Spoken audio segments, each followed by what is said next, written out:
Behind home plate, we bringing it to them all day. You know what's up? Welcome to Birdland. Win or lose, we bringing it to you always. You know what's up? Welcome to Birdland.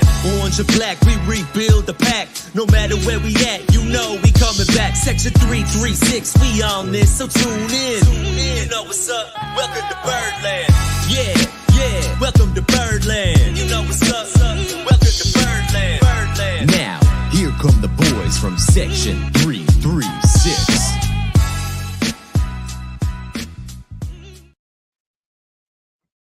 Ladies and gentlemen, boys and girls, Baltimore sports fans of all ages, welcome to Section 336, Next Generation of Baltimore Sports Talk. I am your endearing setting host, Matt Sroka. And Josh, is it officially baseball season? It is officially baseball season. The Super Bowl is over.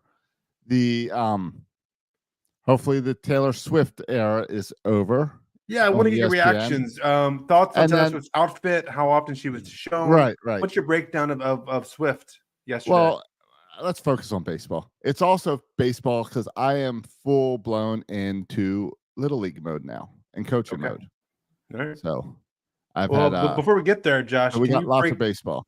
Can you break down your top 10 commercials, starting with 10 and working your way up to number 1 as far as commercials for this Super Bowl season? Commercials. All right. Let me think. All right. I was excited for the Deadpool trailer, but I don't think movies count. Okay. So I don't didn't think expect the movies- Wicked trailer, but that was kind of cool. Yeah, whatever. Yeah, I don't know. I saw Wicked as a play or whatever. That's fine. I don't need it as a movie. Okay. Deadpool, I was excited for. I like that Deadpool series. But let's see. Commercial wise, the best commercial for me was the Ben Affleck, Matt Damon, Dunkin' Donuts. Tom Brady boy band. Yeah. I'm going to go with that as my favorite. All right. Do you have a favorite? No, not really. I like the Dunkin' Donuts one. You can see I sat here kind of struggling to think about. Yeah, I didn't even think you would entertain I thought you would just do Old Man Grumpy. The commercials aren't funny anymore. And and you would shoot down my Swift talk. You would shoot down my commercial talk. And then be forced to talk about the game. You know what commercial is getting the most hate? Oh, Josh, it's filled with my TikTok. It's filled with it. And maybe that just says something about the people I follow on TikTok or something. Well, there's two that I'm seeing a lot of. I'm seeing one that gets a lot of hate and one that gets a lot of praise. Oh, okay. Okay. You just see the hate towards the Jesus AI video, one, which was technically Jesus washed the feet only of his disciples. Let me read the passage for you. Yeah, I've seen a lot of that. I've seen a lot of ex-Christians that are really angry about that.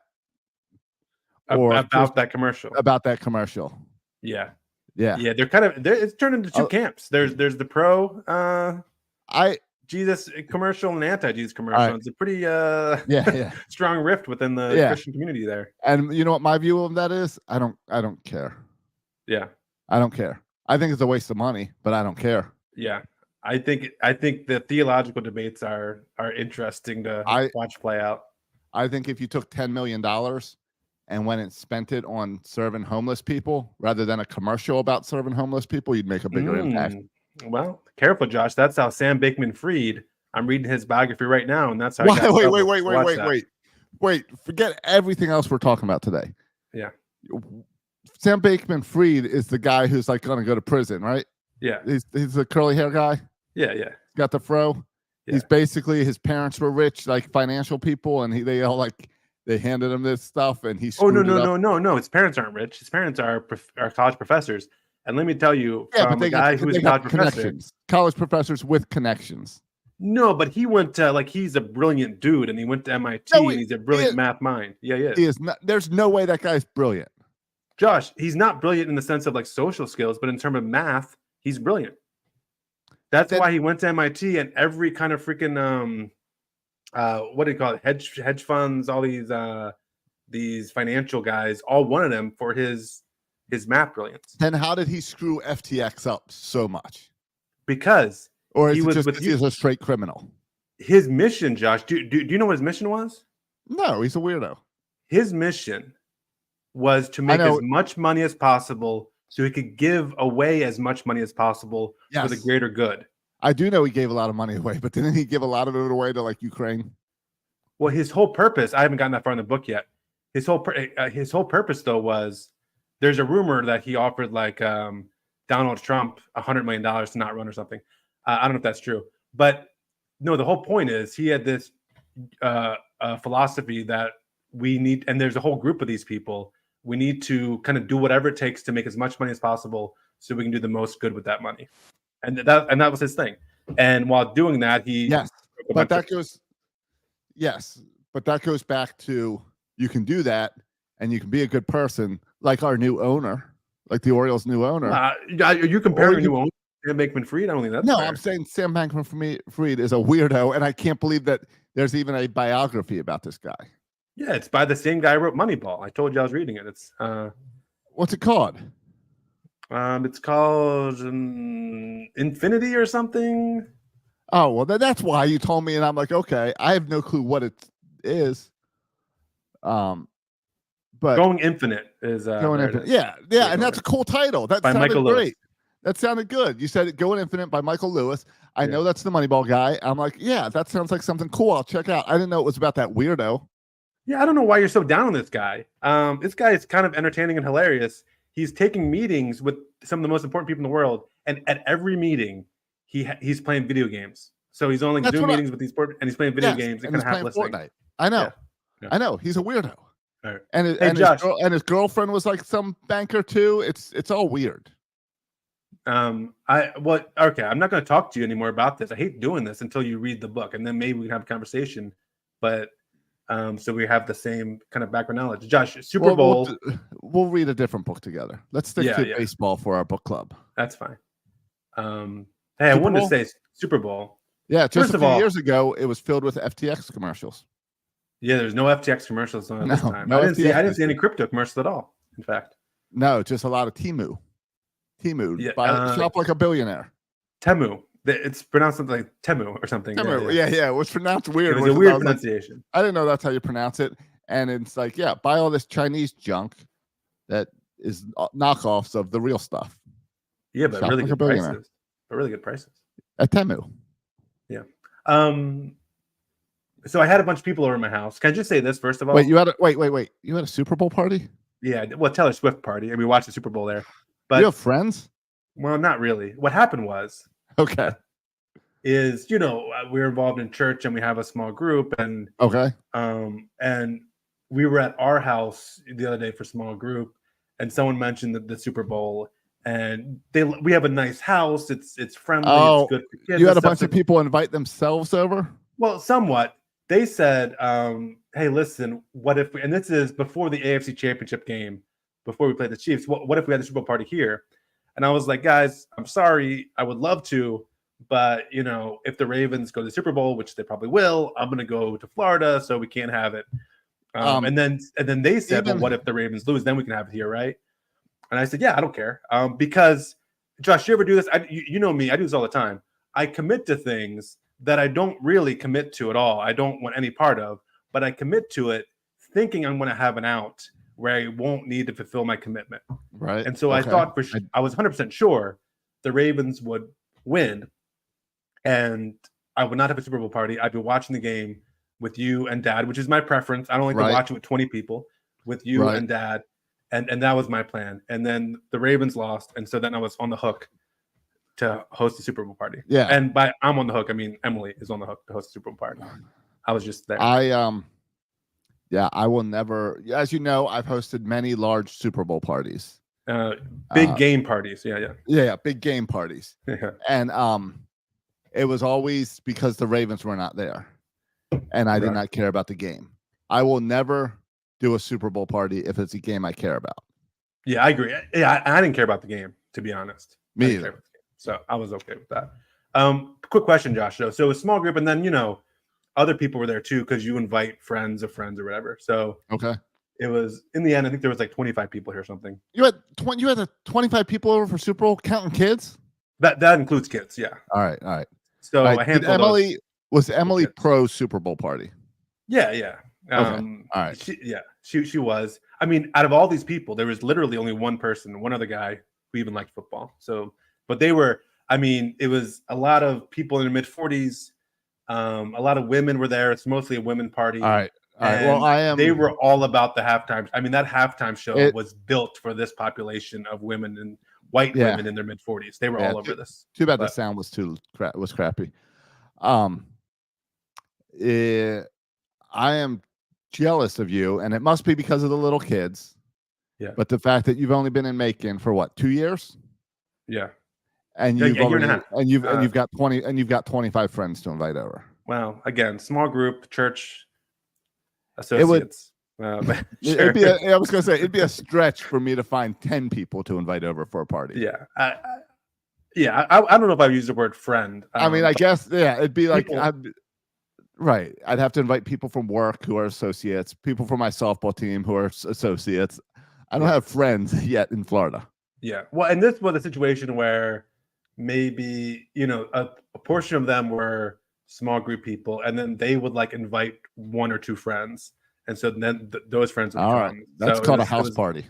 Yeah, it was that situation as well. And everyone was, and to my liking, everyone was gone by the third quarter. So I was happy. Everyone after the halftime show, they started to, which is appropriate. I mean, a bunch of small kids too were over here. But anyway, another thing that came up, Josh, you're familiar with this population of church-going folk and small groups. And extremely. One question I had, you got to balance. This is a new group, new church, new friends. Yes. How do you handle? I know I assume where you're going with this is. It's a football game. It's a party. A Super Bowl party. Alcohol. Exactly. That's where I'm going with it, Josh. So I went to the store and I was like, are they going to drink beer or not? Exactly. I've gotten away from beer a little bit. I'm drinking a beer today because I have plenty of leftovers. I bought 18 beers. 18 beers, for all these people coming over. All right. I drank 3 beers. In front of them. Okay. I said I had beer in the fridge. No, that's good because that's like that's a tricky one because it's good because you want to show, hey, we're all able to drink here. It's all good. Yeah. But you don't want to look like you don't want them to get in the car and be like, man, I like Matt and Emily, but Matt's an alcoholic. He had 3 beers. You don't want that. I had the koozie covering the beer as well. I felt that was a veteran move to have the koozie. You got to get one of those, like, have you seen like the little magnet covers that you put on your Bud Light and it says like Pepsi on the outside? Oh no. Yeah. I wasn't trying to deceive, but I wanted some deniability. Okay. But hold on. So you had 18. Yeah. You drank 3. Yes. So there's currently 15 in your fridge. That's correct. Okay. I know how that math works. I didn't know if this was a beer drinking crew. Apparently it's not. This is kind of the only time we've hung out outside a small group. Yeah, that's a weird time. I didn't know. All right, that's what I wasn't sure, and that's what I was going to ask. Did it seem like it's not a beer drinking crew, or was it the type of I don't want anyone else at this group to see me drink a beer crew? Yeah, there's no way to tell. I didn't offer it to everybody. I talked to the guys and said, "Hey, listen, there's beer if you want it." But I don't know. There's 2 other guys in the small group who we had over for Halloween, and we drank beers together, but they weren't there at this particular thing. Okay. So it was I didn't have my couple of beer drinking buddies, and so I thought maybe these guys would, but no one was partaking. So gotcha. Except for me. I was with you. I was drinking on the Super Bowl while watching the Super Bowl because I found I'm a fan of the high noons. A lot of times that's what I'm drinking. Yeah. While which is like the vodka inspired seltzers. Or vodka seltzers. Yeah. You've moved on from Mike's Hard. Yes. Upgraded to High Noons. Hard. Yeah, right. I drink High Noons and ciders. Yeah. But so I was at Trader Joe's yesterday and found a Florida, like all their beer is local stuff at Trader Joe's. I know you don't have one near you, but I found a Florida beer company that made a creamsicle flavored vodka seltzer. So it was not as good as the Sunkist ones I had a few months ago, but that was my Super Bowl drink. I bet the children really enjoy a creamsicle high noon. The vanilla was a little heavy on the vanilla. So yeah.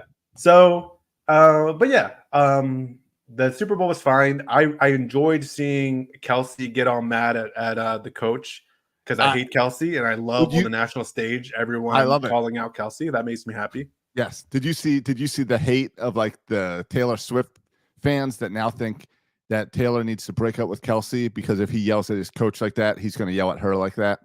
I did not see that connection. Oh yeah, there's a spin of he must be abusive. Get out of there, Taylor. Yeah. Okay. I'll if I see that, I'll retweet it. I'll retweet it. Even if it's dumb, I'll still retweet it if it's anti-Kelsey. So yeah, I'm all about that. Did you like his singing after the game? I didn't watch any of the post-game stuff. I turned it off when it was all lame.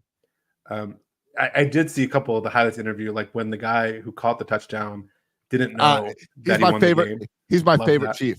Favorite. I don't remember his name, but I love him. I love that he says he blacked out and he didn't even know they won the Super Bowl. The funny thing was Shanahan apparently didn't know the overtime or didn't prep his team to know the overtime rules. So it talked about Juszczyk looking up at the board to figure out what the overtime rules were in the playoffs. Nobody knows that. Nobody, as watching on TV, they said the rules, and I still questioned, like, what?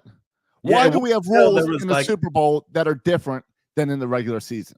Yeah, there was like a minute left, and then Rome was like, in overtime, Rome was like, it doesn't matter if the clock runs out. And the whole time I'm thinking, they got to hurry up because the clock, until Romo says with a minute left, doesn't matter, just go to the next quarter if they don't score here, and they just flip sides. And that was the first I found out about that. No, it was. Even with the TV announcers, it was hard to follow how the rules worked, which is ridiculous and a problem. And NFL needs to. What it tells me is that rule is stupid. That games can end in ties, and the only reason games can end in ties, they market it as it's a safety thing. But the truth is, it's not about safety. It's about that 1 o'clock, 4 o'clock, 8 o'clock kickoffs. It's about the time. It's about TV. Yeah, it seems like the playoff overtime is how all the overtime should be. Yeah, like we used to do. The other thing that was lame about the Super Bowl, and I know it's been lame all season, but the Super Bowl specifically, it was featured not a single kick return. Every kick was fair catch. Yeah, they might not even do the kick returns anymore. Don't even do it. It starts 25. Yeah, I agree. Yeah. Again, a thing they did for safety that's just lame. Like move things back, do something, put less men on the field, something to make that, because kick returns used to be exciting. Yeah. I think there were some injuries in the Super Bowl. I think all of them happened to the 49ers and weird, to the 49ers and on weird plays, like running onto the field. Yeah. Not kind of stuff. But I was happy to see no really obviously blown calls by the referees. No, a really good game. And normally, it's the Chiefs, so you expect there's some call that's going to go their way that's going to be ridiculous. And there was not that. Yeah, there wasn't that. I mean, the first couple quarters, the first 3 quarters probably were boring, but it turned out to be a really good game in the end. Yeah. I mean, the missed extra point is not a call going against or going the Chiefs' way, but it is a play that just super lucky that went the Chiefs' way. So it seems like the Chiefs always find those things. It does depress me that I was happy when Tom Brady left New England, so we no longer have dealt with that guy. And now we have Patrick Mahomes to just dominate the AFC. So that's depressing that he's 28 and will be there. But it's going to also set up a good rivalry between Allen and Mahomes and Jackson. So that should be fun to watch. Yeah, it's one of those things where I always feel like because we have Lamar Jackson, we're always in the game. We always have a shot. You see Mahomes. That team, Mahomes is never out of the game with Mahomes. Yep. It's something special. Well, I mean, it's the reality is it doesn't matter how bad he played in the first quarter, second quarter. He can't have the ball with any time left. No. With a chance to win or tie. He's going to win or tie every time. So, because he's good like that. So, no, 2 minutes, plenty of time. Yep. All right, that's enough Super Bowl talk. All right, yeah. Did we cover everything? I think so. Yeah, I feel good about that. Yeah. But yeah, football season's over and baseball season's about to start. And all these people that like to hate on baseball and say, well, how many months is baseball? I don't know if you do the math. Baseball is like a month longer than football season. So get over yourself. And that doesn't count that all those, what the football people start doing now? Oh, it's time for draft countdowns crap. Let's get ready for the NFL draft. Forget all that. We got baseball. We got pitchers and catchers reporting in 2 days, 3 days, and we got a good team in Baltimore. So it's time to focus on the black and orange. All right. Well, let's get to unless you want to talk Little League. I got all that covered too. Yeah. You mentioned spring training right around the corner. They announced the non-roster invites to spring or invitees to spring training. A couple names on that list that listeners might recognize. Chase McDermott, the pitcher, Cade Povich, the pitcher. I think those are top pitching prospects. Kobe Mayo, Josh's boy, will be there. Connor Norby, power hitting second baseman, will be there. And of course, the biggest addition, Jackson Holliday, will be there. And then about 100 catchers will also be there, including Samuel Basallo. I think that's the biggest impact is that, well, kind of. It's interesting because, I was surprised to see Basillo there. But he's a catcher. And one thing we know is that you need 1 billion catchers for the first 3 weeks of spring training. As you have all the pitchers, you need guys to catch the balls. Yep. So I don't know if he's there simply for that, or if he's there to actually get a good look and get some big league experience. Because Jackson Holliday's there. He's a non-roster invite, but he's there as in a hey. And as long as you don't really screw up, you're on the opening day roster. Oh, is that how you see it? It's his to lose? I believe it's his to lose. I believe that he has proven enough in the minors that they want him in the big leagues. Do you not see it that way? Yeah. Well, real quick, going back to Sam Basallo real quick, or Basallo. Not sure how you say it. He ended up last year at Bowie. So it's not like he's coming from, now he's 19, so he's a baby. But he ended up at Bowie. It's not like he ended up in at Delmarva.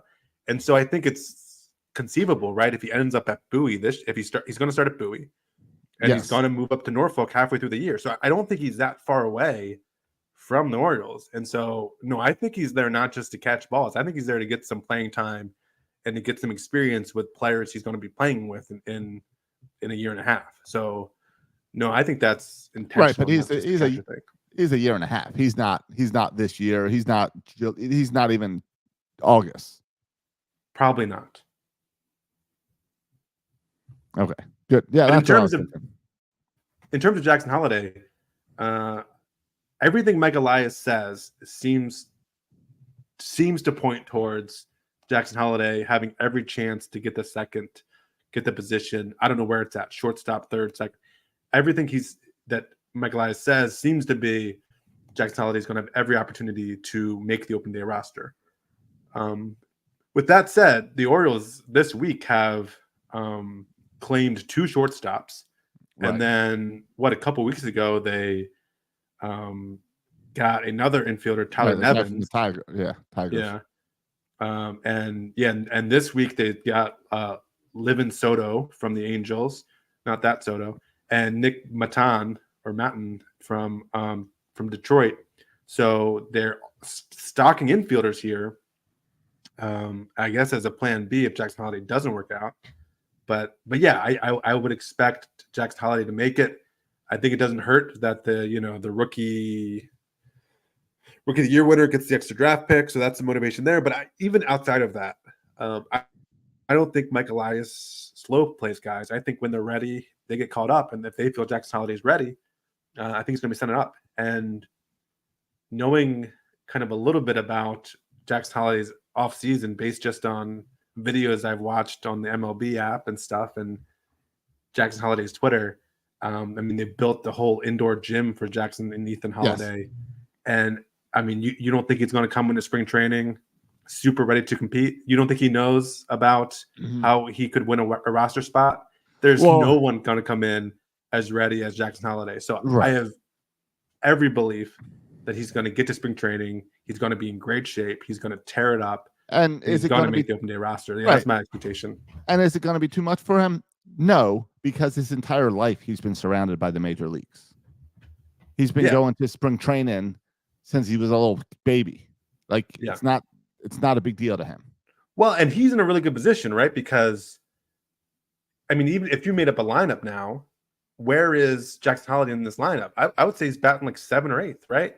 And so there's not the pressure that was on Gunnar last year or was on Adley Rutschman. Right. I mean, I think you have Jackson Holiday is kind of like this bonus guy, right? If you think it reminds me of when Machado came up, because when Machado came up, he wasn't brought up saying, "Hey, you're the star. We need you to turn this team around." The team was already moving, and they were like, they added Machado to this team, and then as much for defense as anything else. Right. And then they took off, and he took off because he wasn't. It wasn't the pressure on him to change the. It wasn't Adley and Gunnar had pressure on them to change the ball club as a whole.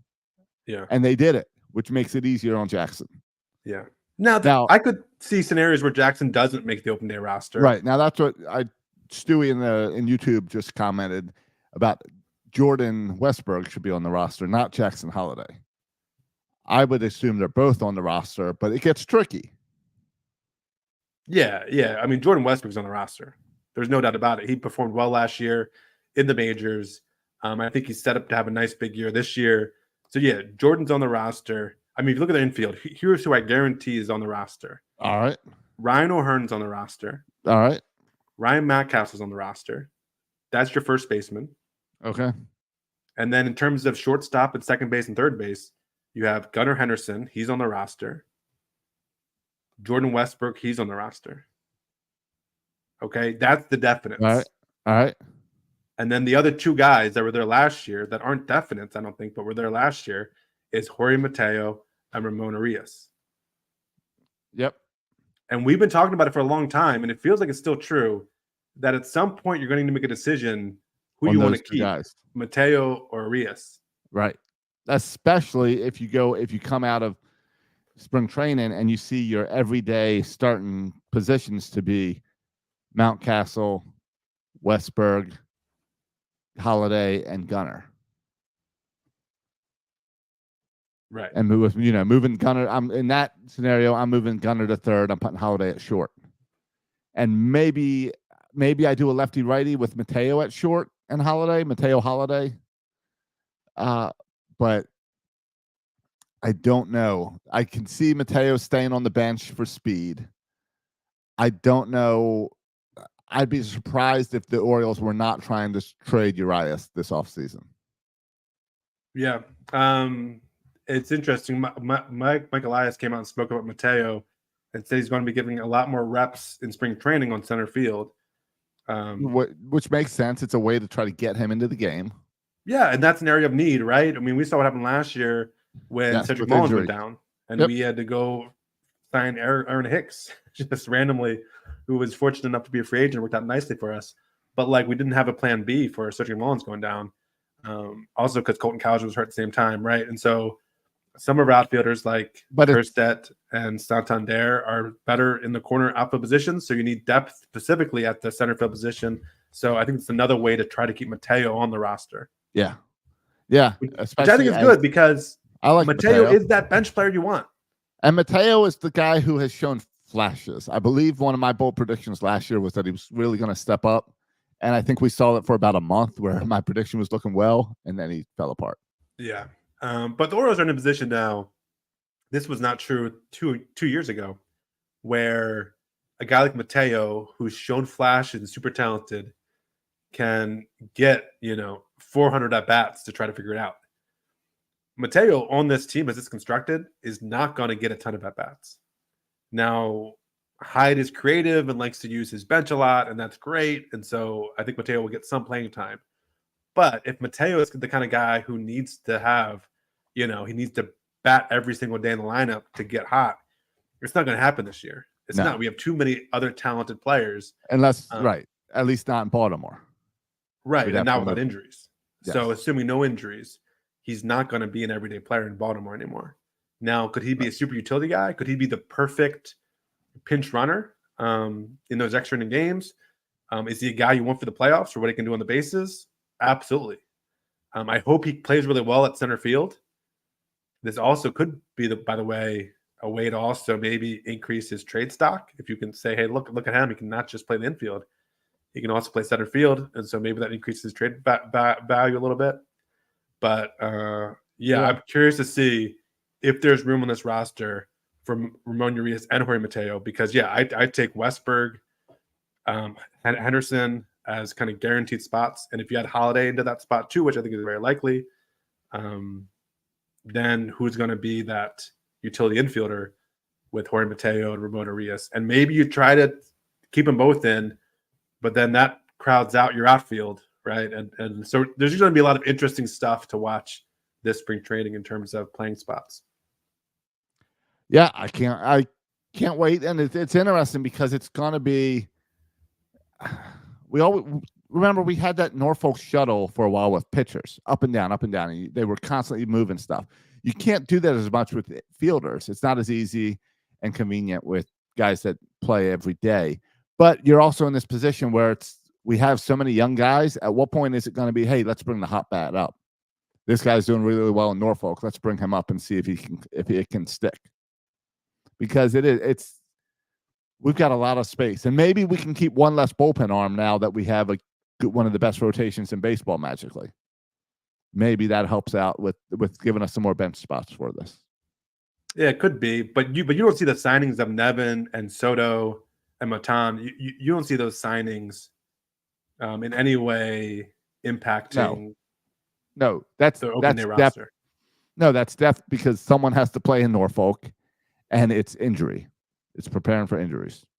Yeah, I agree. And they'll all get good shots at spring training, and then we can kind of go from there. But some interesting things to watch for in spring training with the infield, certainly. Yep. All right.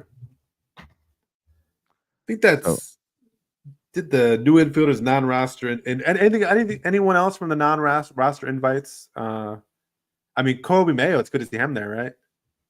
Yeah, I mean that's it's the non-roster invites, the guys that we recognize the names, or it's good to see them there because it's just another, hey, you're in our plans. It may not be this year, it may be later in the year, but we still want to get you kind of around this. It's always fun to go to spring training and be able to see some of these guys too, and see them mixed in with big league players and a little different situation than just seeing them at Norfolk. But yeah, it's Mayo and Norby, like a couple infielders that are supposed to have potential and be here in the future that I'm interested in seeing.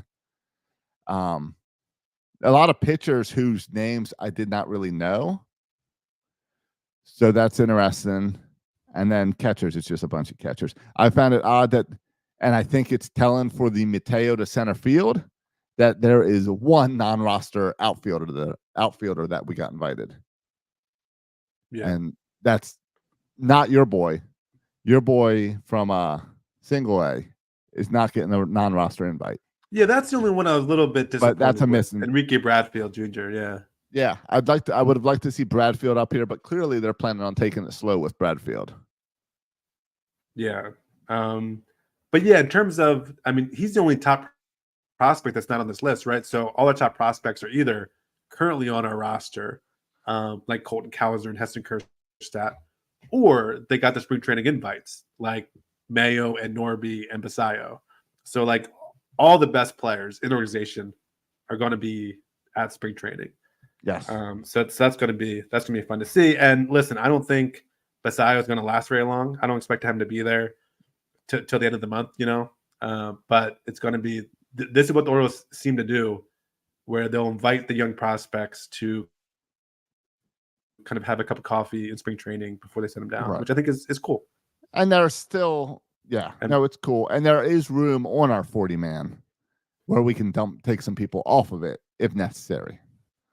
So like Jackson Holiday's a non-roster, Norby, Mayo, non-rosters. But if we want to get them up here, we've got Bruce Zimmerman. We got who else? Well, we got the guys who just signed. We've got Tyler Nevins, Libin Soto, Nick Matan, Sam Hillard.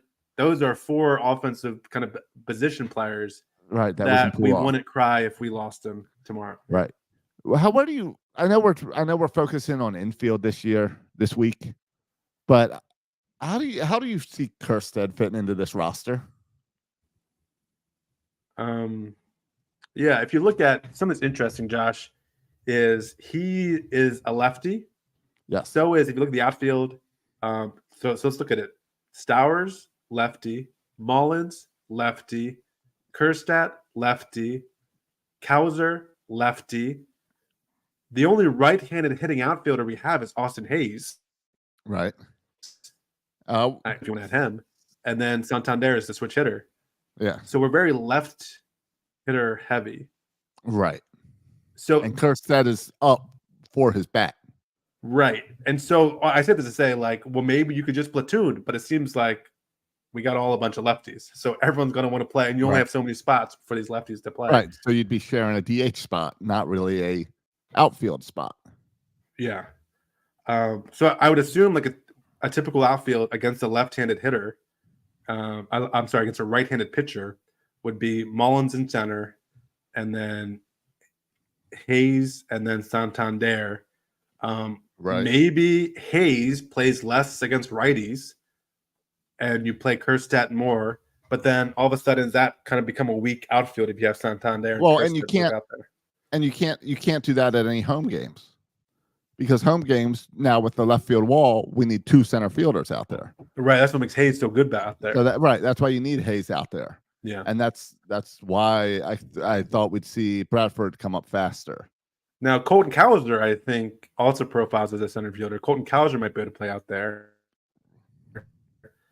So that could be a possibility. But yeah, I mean, I want to see Kerstadt get 500 bats, and I'm curious to see how it's going to happen because of kind of all those outfielders. Now, if Kerstadt is as good as I think he is, and he shows it in spring training, shows like he needs to force himself to have playing time. But I'm concerned, Josh, with all these good players, there could be some frustration in Birdland in terms of Hyde's lineup construction. And we've seen it before, right? When sometimes the young players are here but don't get to play every day. I hope Kerstadt gets the opportunity to play every day. And it's going to be complicated, but I hope they give him a chance to play every day, whether it's DH or outfield. Right, because we saw very little of him with the call-up in September. Yeah, and but what we did see, we saw that power potential. Yeah, he was up for 13 games, 30 at-bats. And let's see, he batted .281. Got it. With 2 home runs? 2 home runs out of 30 at bats. Yeah, that's not bad. No, that's pretty good. Small sample size, but 2 home runs. Yes, totally. But that's not an aberration. Like he is cranking the ball at every level he's been at. And 13 games, 7 hits. Yeah. So that's a good number. Yeah. I mean, we're talking about the Bash brothers here in Mayo and Kerstadt. It's just a matter how long they have to wait to see this. But that's going to be, I think, our 4 or 5 hitters for a while. Called the Bash brothers. I just came up with that term. Oh, really? For our 4 or 5 hitters, unique, right? For Kerstadt and Mayo, and they're gonna hit 75 home runs every year at least. So that's gonna be fun to watch a couple years. I'll make sure to have the Bash brothers shirts ready for when they get caught up together. Thank you. It's gonna be fun. I'll find some old McGuire or Canseco shirts. So yeah, that's on Hyde to figure out how to do it. But I think Kerstadt needs to play every day because I think he's that good. But you have the luxury here of, I mean, injuries happen, people get worn down, stuff happens. So yeah, I don't know. I think something the Orioles have this year, I don't see it going and signing Aaron Hicks midseason. I don't see that possibility ever happening because I think we have as deep of a team as we've ever had this year. Yeah, and now with outside of Holiday, what's the biggest battle going into spring training? Is it bullpen arms? No, I think that's pretty much set. All right. Is it 5th man in the rotation? No, I think that's set too. All right. The only argument you can make for 5th man, I always forget this, is Kramer Wells. Is Tyler Wells. Yeah. He's the only guy who you can maybe make an argument, but no, I think that's pretty much set. All right, barring injury. So Holiday forcing his way onto this team. Yes, that's the number one kind of story. That's the number one. battle. Is there a second one? I think the Is it outfield. Kerstead? Do you think it's Kerstead, Kauser, Stowers? Yeah, I think it's that. I think it's that group, right? It's the Stowers, Kauser, Kerstedt. If you want to throw McKenna in there as your little David in the middle, all the Goliaths. Right. But I think that's right. I mean, I think you have. I mean, they're kind of similar in the sense that Kauser, highly rated prospect, Kerstedt, highly rated prospect, Stowers a little less so, but still, Yeah. highly rated prospect. All young players, all kind of itching to be, kind of make their niche. And so, who's going to get the playing time? Because you have Mullins, Santander, and Hayes as your regulars, right? And then Stowers, Kauser, and Kerstedt are all going to be fighting for playing time. Not just to make the roster, but then once they make the roster to get actual playing time. So I think that's gonna be something to watch in spring training. Right, so which also, if you're Austin Hayes, man, you got to play well. Well, that's we said that. Now we said that last and year, Mullins too, and he proved himself. Mullins, that's an interesting case with Mullins. Well, because not to not play every day, but you saw it happen last year a little bit to maybe go into a platoon role. Yeah, if he doesn't stay healthy, especially. Yeah, so something to watch for there. All right, and then in the infield, like we were saying, Urias, Mateo, can either of them make this team, or how do you get them on the team? I think that's the other kind of interesting thing to watch for. Who's gonna, if Holiday makes the team, then who are they going to keep on as that utility guy? It's fun that we've got so many young guys that were saying Mateo, Urias, Hayes, Mullins, all got to be careful. You could possibly be on the hot seat. Yeah. No, I think it's 2 years ago. These were our starting guys. I think it's true. Yeah, I think we saw too, Josh. We've seen this with the starting rotation too, right? Like Tyler Wells had a great first half of the year. Any other year, even though Tyler Wells struggled the second half of the year, any other year, Tyler Wells would be a lock for the rotation. Yes, just based on what he did the first half of last year. Yes, 3 weeks ago he was a lock. Yes, Cole Irvin.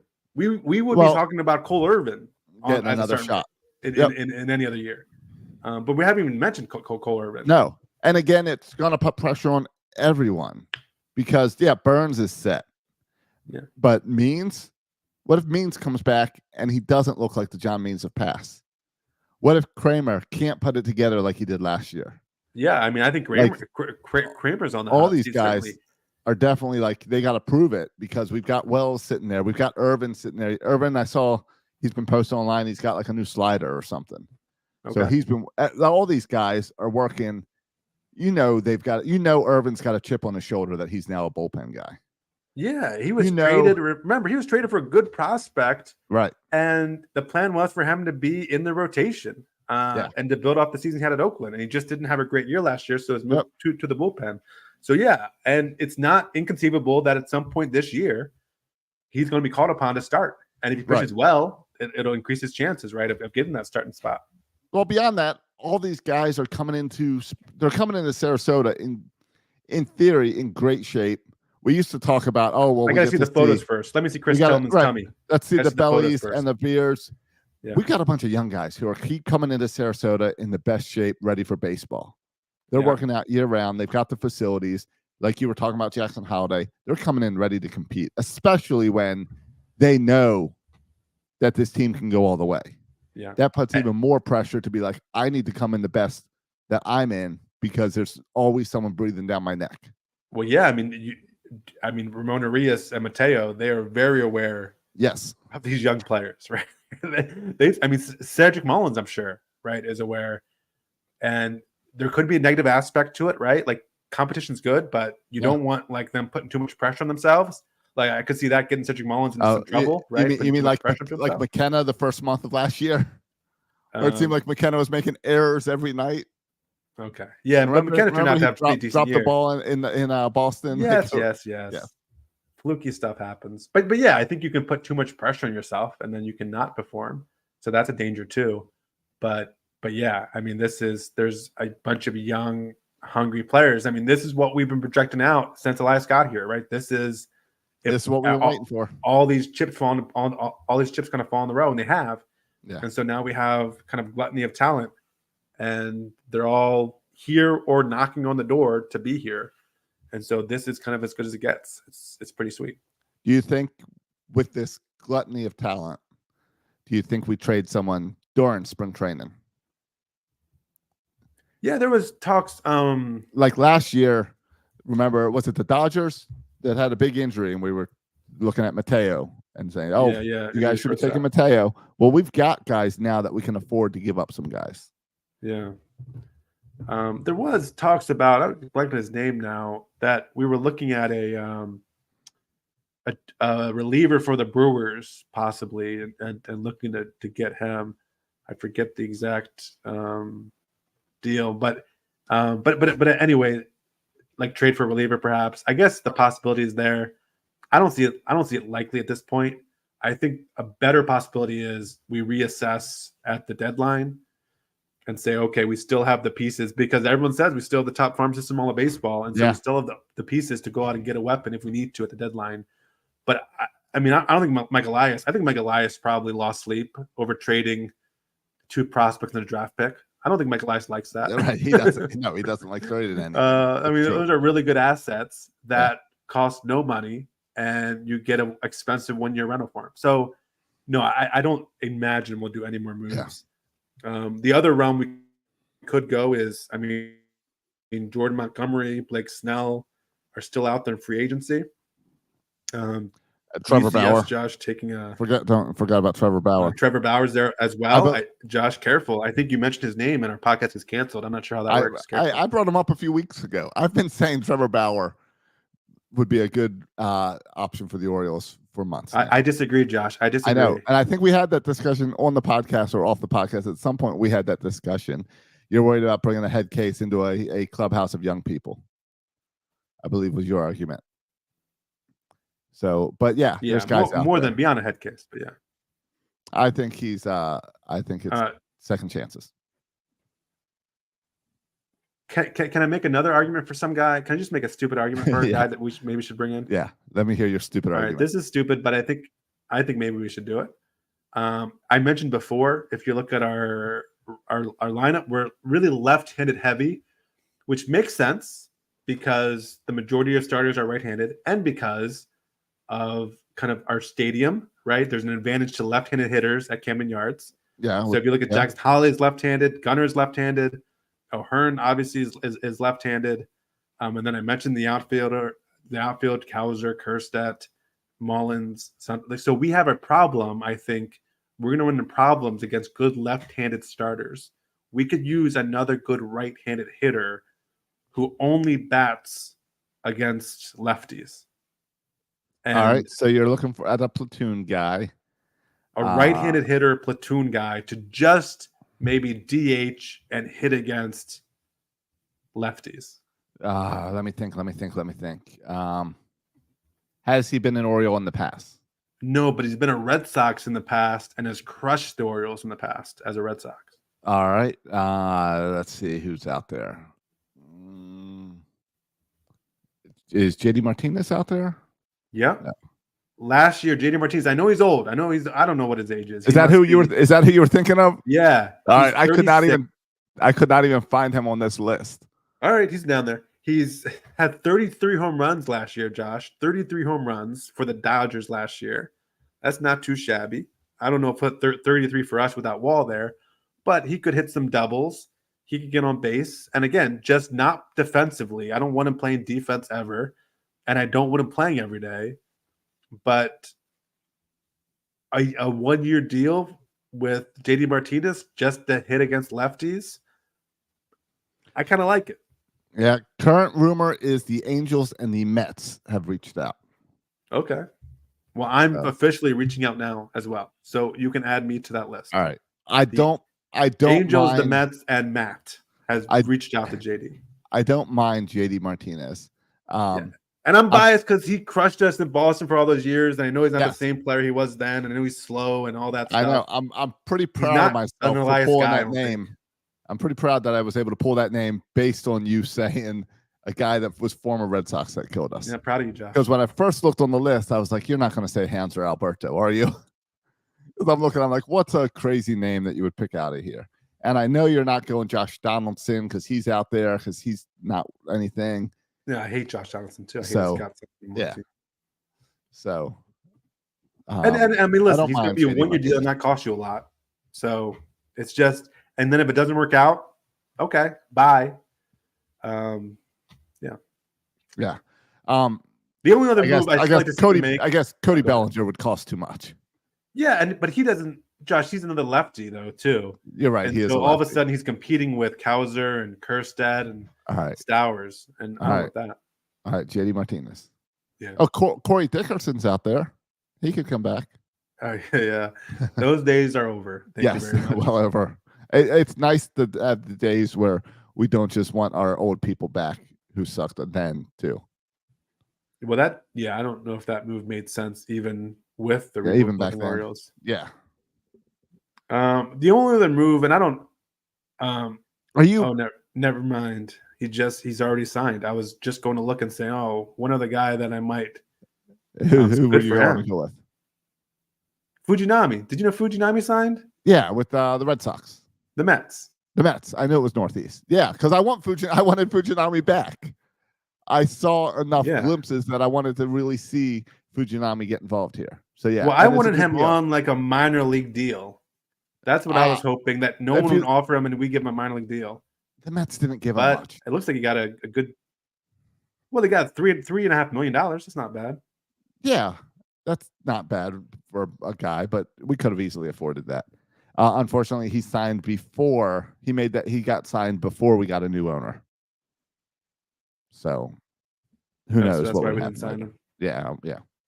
You know, I was thinking about you, Josh, with the new owner. Yes. Do you know maybe one negative? Because they're all positives, but because the new owner made a big move this week that I was excited about too. Oh, so what did go ahead. Rubenstein do? Coke products are now back at Camden Yards instead of Pepsi. And I don't know about you, but I hate Pepsi. I could literally not care any less. Yeah. No, Coke's back. I like. Okay, I would never have known there was a shift if you didn't say something. I would go to every game and not know. I avoid restaurants that serve Pepsi. Okay, that's weird. Like if I'm deciding where I want to go out to eat, if it's a Pepsi place, your food better be really good, or I'm not choosing you.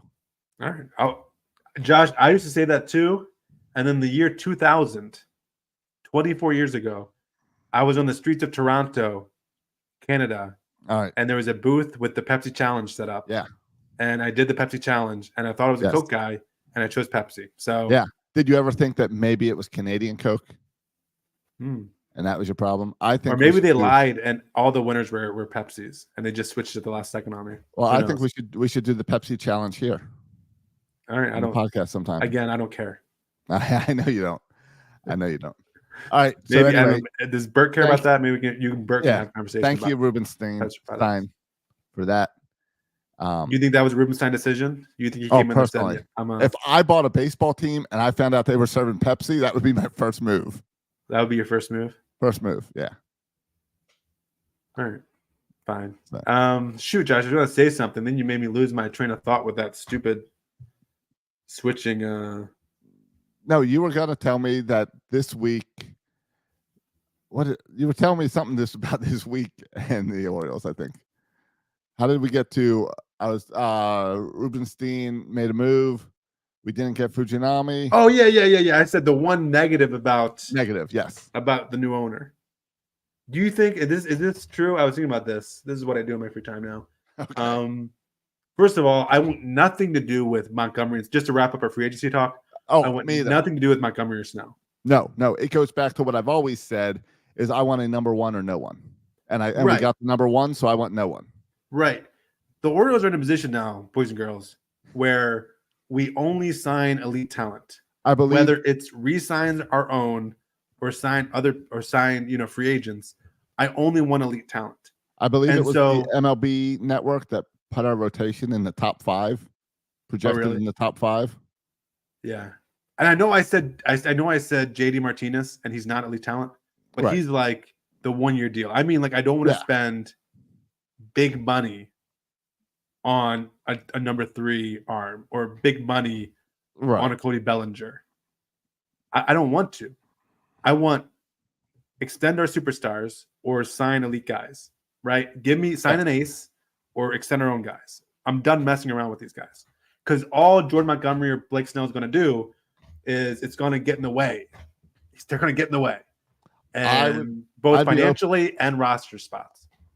Yeah. I'd be open to giving a minor league deal to Rich Hill, just so that someone my age continues to be in Major League Baseball. Okay. I did not know he was not retired yet. So thank you for saying that. He is a free agent who is enjoying time at home as a retiree person who is open to still going to somewhere for spring training, I believe is what he last said. But he is 44 years old, and I like to have at least one person in the majors my age because, as my stepson told me today at baseball practice, you could probably compete in the majors, except you're too old. Yeah, that's the only thing stopping now, me, Josh. Yeah, now, according to this 10-year-old, it's only my age stopping me. So I'd like to think I'm not too old if I had the talent. How old was the rookie? You know, that Disney movie. Dennis Quaid? Yeah, Dennis. How old was Dennis Quaid in that? He was like 40, 45, something. He was. I don't know. Old. There's a new baseball movie on Netflix about like a guy without legs or something that plays baseball. Hey, did you hear on Netflix they're doing a whole thing on the Boston Red Sox? Yes. They're going to follow them the whole season? Yes. Josh, that's a dumpster fire waiting to happen. The Red Sox aren't going to be good. And then you have Netflix following them around everywhere. That's going to be an absolute dumpster fire. I'm calling you right now. It's hilarious because they did it because it's the Red Sox. And I'm sure, who knows, maybe Ben Affleck's involved or something. If they really wanted a compelling story, it would have been the Baltimore Orioles. Yeah, but the Orioles would never let it happen. I don't think they would. I think what happened here is the owner probably is getting a large chunk of change right from Netflix. Yeah. And I bet the players and managers would not be on board with this, especially because they're not projected to do well. Right. And I think it's weird because I would love to watch a Hard Knocks of the Orioles, like spring training. But with the thing on Netflix, it's like all season, right? Yes, it's a whole season. Yeah. Yeah, I don't know about that. Oh, I think it's great. I would love it as an Orioles fan to watch it. I don't want that distraction in my clubhouse. No. I'm just saying from like a consumer standpoint. It's like the NFL does now, right? Is it Hard Knocks or something that they do with the Dolphins, where it's every week throughout the whole season? Yeah, it's Hard Knocks. Yep. But it used to just be. It used to just be preseason. Yeah, the training camp. But now it's the whole season, and they compile a week of stuff into one episode. So I assume that's the same thing for Netflix. Yeah, Netflix had that show Quarterback a couple years ago that did really well. Mahomes. It did really well. And do you know why it didn't come back? Because no quarterbacks want to do it. Yeah, no quarterback wanted to do it. So I love the idea of these shows. I don't think the Red Sox. No. I don't think Netflix was the Red Sox first pick. I think that Netflix said, we want the Red Sox, the Yankees, the Dodgers, the Mets. The Mets. We want a big city. And I think this was chosen by executives that don't know that the Red Sox suck. Yeah, but you would rather have the Yankees, the city. Oh, or the Mets. You wanted the Yankees, Dodgers. the Dodgers, the those Mets. teams. Yes. But Red Sox is a tier 2. Yeah. But the more compelling storylines would have been if you dropped to tier 4, 5, 6. You drop down to Baltimore, Tampa, Texas, Arizona, Milwaukee. These are way more compelling stories than the Boston Red Sox. Yeah, outside the Orioles, Josh, what team would you like to see this with outside the Orioles? Outside of the Orioles, I think the Padres would be interesting because there's so much pressure on that Padres team. It seems like a lot of drama in that locker room. Yeah. And I also think Texas is an interesting case study because it's, hey, you just won it. So let's follow you and kind of bounce back, come back. Arizona's an up-and-coming team, so that'd be interesting. Detroit is interesting because their rebuild basically failed. Like they were supposed to be 2-3 years ahead of us, and they're kind of restarting things. Yeah. I think the Athletics would be interesting. The Mets would be interesting. The Athletics would be interesting because of how much screen time that dump of a stadium would get. Well, and then there's so many storylines outside of it. Like, did you hear the new quote that the mayor in Las Vegas or whatever doesn't want the Athletics? No, I didn't hear that. Yeah, see, that doesn't want them. Meanwhile, The Super Bowl, the Super Bowl might be in Las Vegas like every 4 or 5 years now. It was really? it was such a success, and they made the most money ever by having it in Las Vegas because it had enough hotels for everyone. Yeah, it makes sense. Where everywhere else they just don't have enough hotels. Not Yeah. to mention that the NFL now allows NFL owners to each own 5% of a sports betting website. Oh, is that a thing now? So NFL's way in on gambling. What 5% does Bishotti own? I don't know. I don't know if they've listed. I would think whatever. I don't know. Let's see. Bishotti. No, but the point I was trying to make about ownership before you keep on distracting me about the one downside, I've just been trying to make this point for the past 20 minutes, is here's the only downside I could see. Do you think that Gunnar Henderson and Jackson Holliday and Adley Rutschman and Grayson Rodriguez, do you think their price tags went up with a new owner who has deep pockets? No, You don't I think so? don't think. I don't think their price tags went up. I think their price tags. Because Rubenstein can afford it, where John Angelos, No. maybe if you want a long-term deal, you have to work with him. I think the price tag did not go up. The price tag has always been high on these guys, but what happened is the price tag became something we can afford, where we can actually be in the conversation and not expect a hometown discount prayer miracle to keep these guys. Which was not going to happen. Yeah. No, it wasn't shouldn't gonna happen. Yeah. Right. No. So no, that's where I'm at. Is it didn't go up, but we can pay it now. All right. Did you want to just real quick as you wrap up here? I have two other things in my show notes. One is the AL East playoff projections. We'll talk about that next week. Yeah. Because You want to talk about T-Row Price? Yeah, let's just. I'm sure you have thoughts on this. T-Row Price Park at Camden Yards. Yeah, but yeah, John Angelos, I guess. I don't know. An hour before he sold, agreed. Yes, like the day before he sold it, he agreed with T-Row Price that T-Row Price would replace the word Orioles in Oriole Park at Camden Yards. And which will come as a shocker to nobody, he failed to tell T-Row Price that he was selling the team the next day. So then it completely failed him, which is good because I think Rubenstein, we talked about him and his love of history, so I don't think we need to worry about T-Row Price at Camden Yards.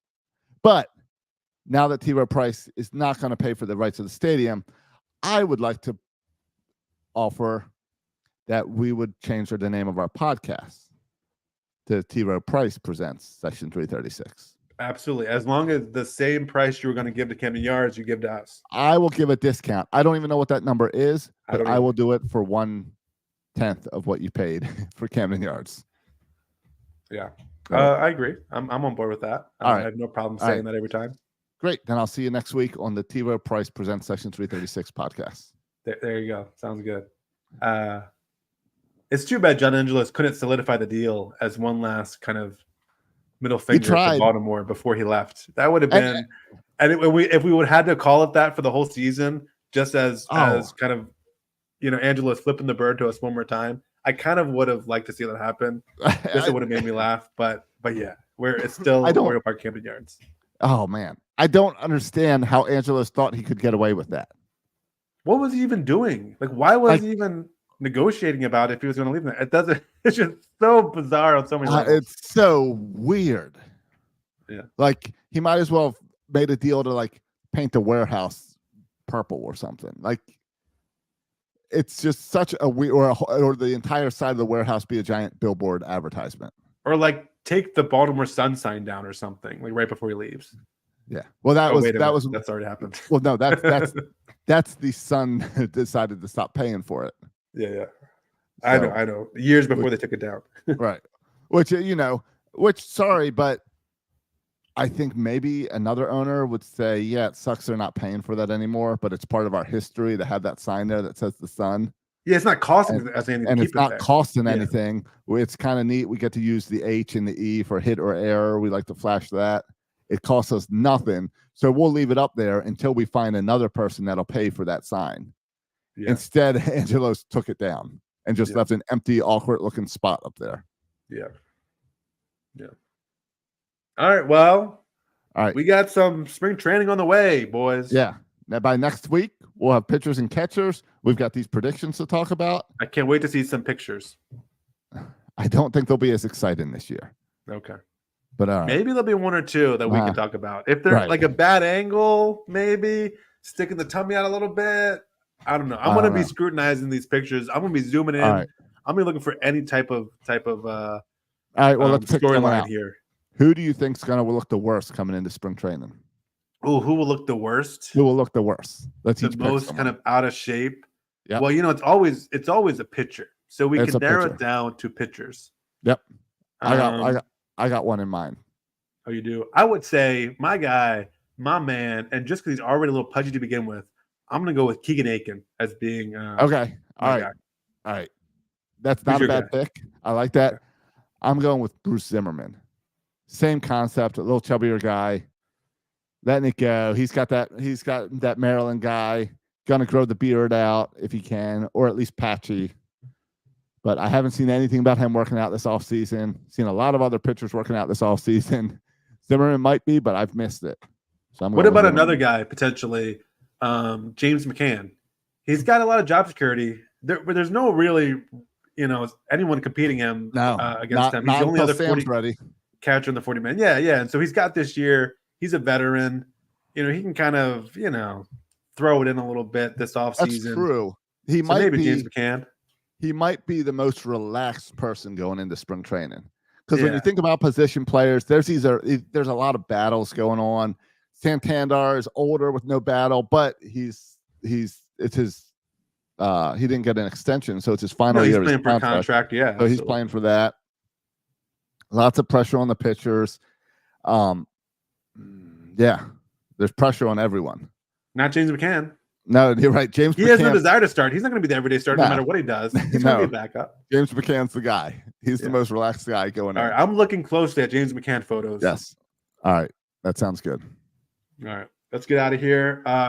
We're everywhere. We're on all the social media platforms, as you know, because we're streaming. You can watch us. Yeah. Lots of you are. Stream Thank you. live.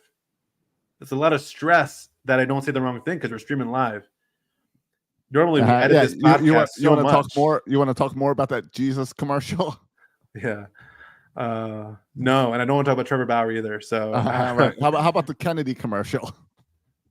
I just saw on Twitter him apologize. I didn't know that was controversial, but we can talk about that later. I didn't. He I- apologized. Yeah, I still It wasn't apologize. I even didn't put out know by he him. what I he was thought it was put apologizing out by for, someone else. but I missed the whole thing on that. All right.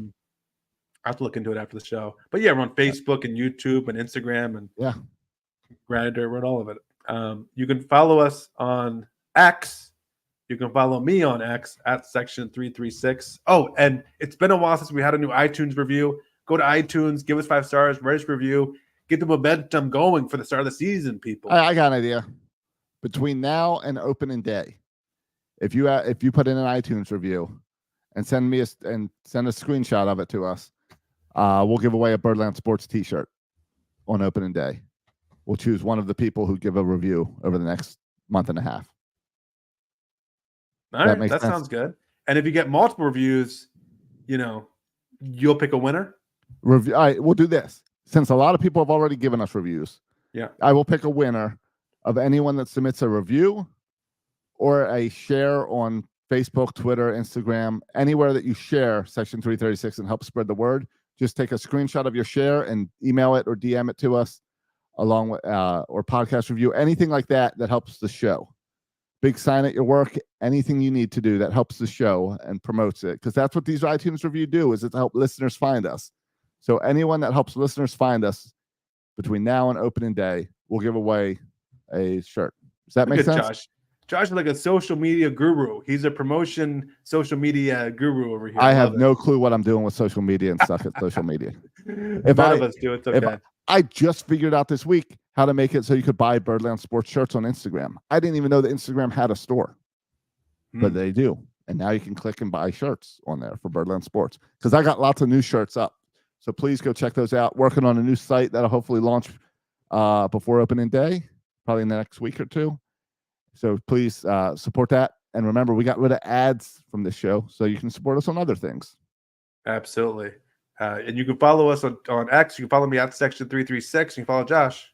At Josh Soroka and at Birdland Sports. Thanks for listening, boys and girls. And as always, go O's.